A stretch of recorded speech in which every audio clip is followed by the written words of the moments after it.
Caractéristiques et points de fonctionnement. Pourquoi ne peut-on pas associer n'importe quel générateur à n'importe quel dipôle?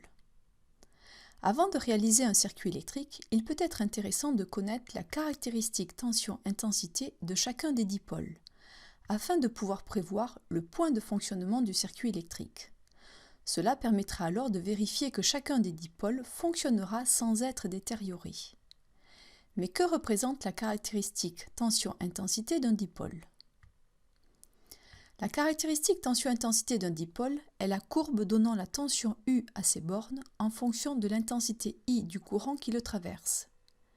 La pile a par exemple cette caractéristique, c'est-à-dire que la tension mesurée à ses bornes diminue lorsque l'intensité du courant qu'elle délivre augmente. Cela n'est pas le cas pour une lampe. La tension mesurée à ses bornes augmente si l'intensité du courant qui la traverse augmente. Chaque dipôle a sa caractéristique propre. Si on trace la caractéristique d'un conducteur ohmique de résistance R, on constate qu'il s'agit d'une droite passant par l'origine. La tension UAB à ses bornes est proportionnelle à l'intensité I du courant qui le traverse. La relation qui relie UAB et I s'appelle la loi d'Ohm et s'écrit UAB en volts égale R en ohms fois I en ampères avec R la résistance de ce conducteur. Plus la résistance est élevée et plus ce coefficient directeur de la caractéristique égal à R est élevé. Réalisons à présent un circuit électrique en associant par exemple une pile et un conducteur ohmique. On peut connaître la tension U aux bornes de la pile et l'intensité I du courant qui circule dans le circuit. Il suffit de superposer les deux caractéristiques pour trouver leur point commun. Ce point P est le point de fonctionnement du circuit. L'ordonnée de P donne la tension U aux bornes de la pile. Et l'abscisse de P indique l'intensité du courant qui traverse le circuit. Si on change le conducteur ohmique, le point de fonctionnement P ne sera pas le même. Il dépend des dipôles présents dans le circuit. Retenons donc que la caractéristique tension-intensité d'un dipôle est la courbe donnant la tension U à ses bornes en fonction de l'intensité I du courant qui le traverse. Elle est propre à chaque dipôle. Pour un conducteur ohmique de résistance R, d'après la loi d'Ohm, UAB est égal à R fois I. UAB et I sont deux grandeurs proportionnelles. La caractéristique de ce dipôle est une droite qui passe par l'origine. Le point de fonctionnement P d'un circuit constitué de deux dipôles est le point d'intersection des deux caractéristiques.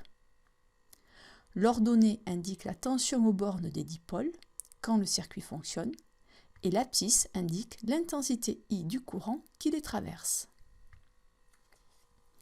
Réalisons un petit test de 3 questions.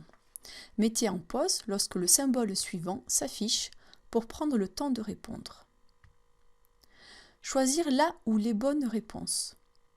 La relation U est égale à R fois I peut s'appliquer aux bornes A d'une lampe, B d'un conducteur ohmique, C d'une pile. U est égal à R fois I est la relation exprimant la loi d'Ohm, s'appliquant uniquement aux bornes d'un conducteur ohmique. La réponse B est correcte. Choisir la bonne réponse. Un conducteur ohmique de résistance R égale à 20 ohms est traversé par un courant électrique d'intensité égale à 50 mA.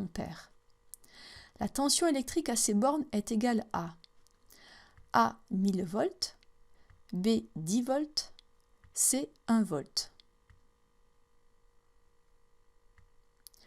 Il s'agit ici d'un conducteur ohmique dont la résistance et l'intensité du courant électrique qui le traverse sont connues.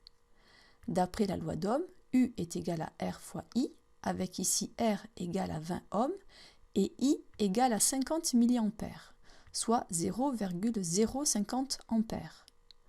D'où U est égal à 20 ohms fois 0,050 ampères, soit 1 volt. La réponse C est correcte. Choisir la bonne réponse. Un générateur a une tension considérée constante à ses bornes d'une valeur égale à 2 volts. Il est relié aux bornes d'une lampe dont la caractéristique est donnée ci-après.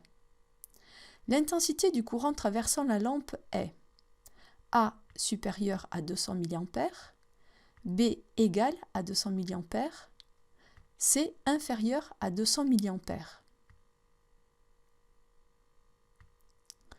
La caractéristique de ce générateur est tracée ici en rouge.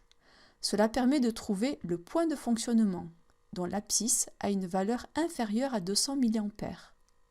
La réponse C est correcte.